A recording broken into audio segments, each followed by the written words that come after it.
Bem, amigos, chegou o momento do Gustavo Snyder aqui, hoje dando sequência à minha análise de filmes da DC Comics. Isso mesmo, eu vou falar de todos os filmes da DC, todos, sem exceção. E hoje é um dos filmes que eu mais assisti na minha infância e adolescência, Superman 2. A aventura continua, filme dirigido por Richard Lester, chegou aos cinemas em 1980. Mas antes, já sabe, tem um botão aqui embaixo de se inscrever, então se inscreve aqui no canal. Faz o S de Snyder, vamos lá, faz o S. Já estamos chegando a 13 mil inscritos, olha aí.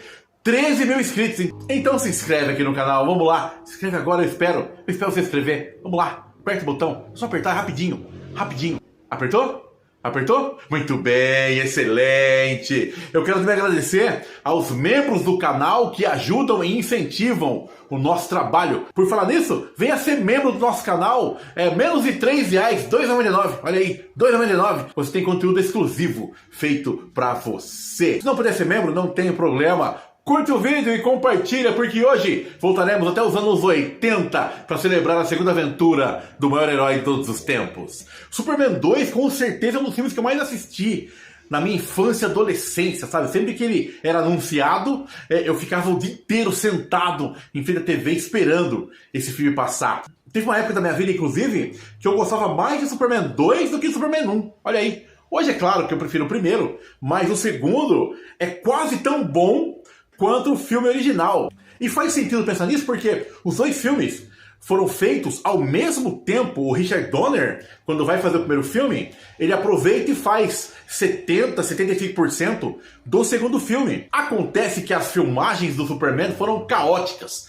Muita briga, estourou orçamento, eles não sabiam como fazer os efeitos especiais. Tava uma verdadeira zona aquela filmagem. Foi quando os produtores, o Ilia e o Alexander Salkind, decidiram então lançar o primeiro filme e deixar o segundo em stand-by.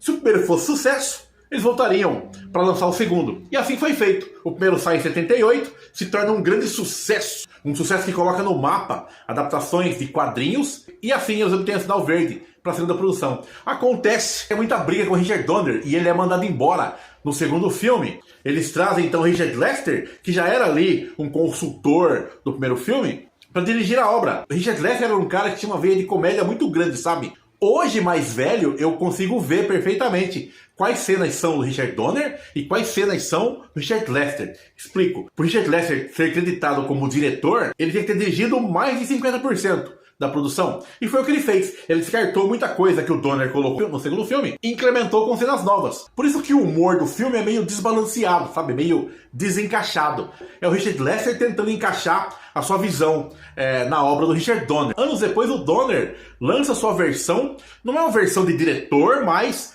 ele ajuda a supervisionar como seria, mesmo porque alguns negativos foram destruídos, mas ele ajuda a supervisionar uma nova montagem do filme de como seria mais ou menos a sua visão. E é uma visão muito diferente do filme original. O filme conta a história do General Zod e dos seus comparsas, Ursa e Non, que chegam até a Terra para tocar o puteiro, tocar o terror. No momento em que o Super-Homem está afastado da cidade, ele resolve viver uma vida normal com a Lois, e aí o filme mostra a volta do Superman como um super-herói.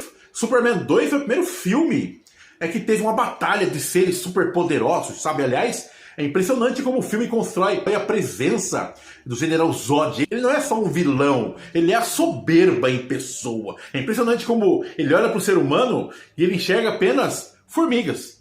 E esse vilão é muito bem interpretado pelo Terence Stamp, que aqui dá um show, é impressionante.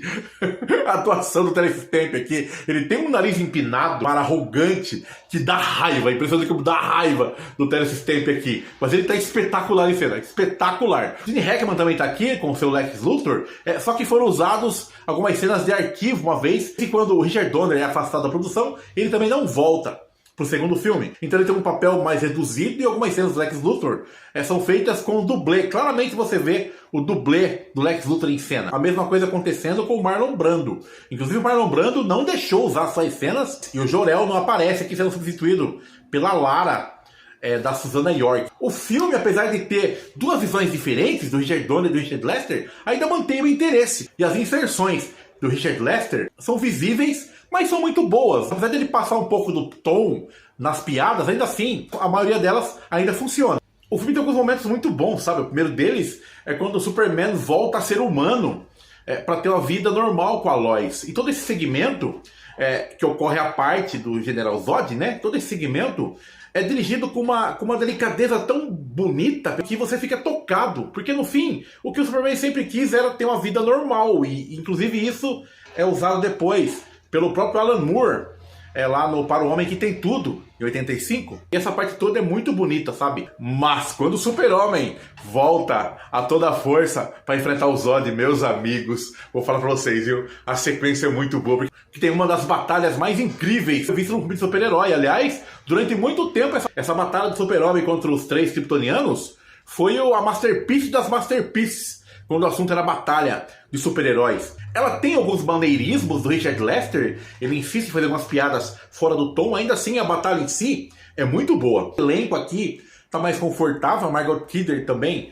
continua com a sua visão impetuosa, com aquela Lois Lane que se mete em confusão para conseguir uma matéria, e eu adoro isso. E o Christopher Reeve, putz, o que falar do Christopher Reeve que eu já não falei, né, cara? O Christopher Reeve, ele continua perfeito como Superman, é impressionante como ele pegou esse personagem para ele, sabe? Ele não interpreta o Super-Homem, ele é o Super-Homem, é isso. Num filme que tinha tudo para dar errado. Aliás, o próprio Christopher Reeve não ia voltar pro filme, também por causa de Richard Donner. Ele só volta porque ele foi obrigado por contrato. Ainda bem, né? Porque senão nós seríamos privados do maior super-homem de todos os tempos. Superman 2 foi um sucesso espetacular quando chegou aos cinemas, tanto de público quanto de crítica, e fez mais sucesso ainda quando saiu em VHS. Além de ser um dos filmes mais reprisados na sessão da tarde da Rede Globo. Saudade, viu? Que nostalgia que me deu agora. Que nostalgia. Superman 2 é um dos filmes mais incríveis dos anos 80 e merece a sua conferida. E se você gostou desse vídeo, já sabe, dá um like, se inscreve no canal e compartilhe nas redes sociais. Aliás, siga as redes sociais que todo dia, ou quase todo dia, tem novidades exclusivas para vocês. Vou ficando por aqui. Um beijo do meu pai. É pra você. Gostei disso aí.